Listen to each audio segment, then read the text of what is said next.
Olivier Dubois. Sur cette vidéo, le journaliste français Olivier Dubois affirme avoir été enlevé le 8 avril à Gao par une branche locale d'Al-Qaïda.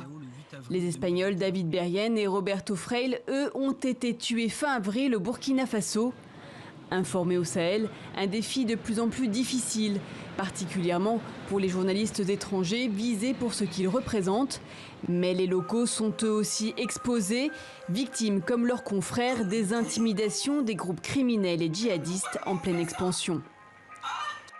Moi, je n'ai pas été l'objet, mais il y a d'autres qui ont été l'objet des menaces, là où on les dit, voilà, on écoute tes audios, où on te dit fais attention à ce que tu nous dis. Des journalistes ne signent plus leurs reportages par crainte des représailles. L'information sur le sud-est du Niger, où sévit le groupe Boko Haram, est ainsi rapportée depuis la capitale.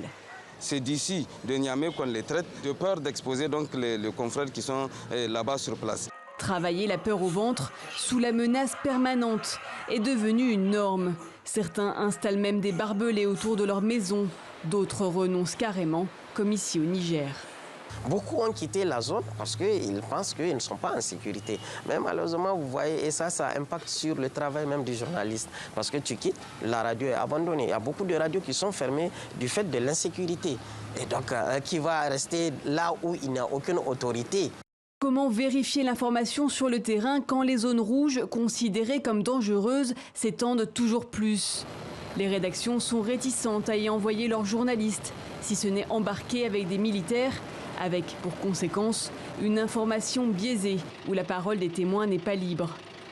Rapporter une information complexe dans un tel contexte est devenu une mission à haut risque.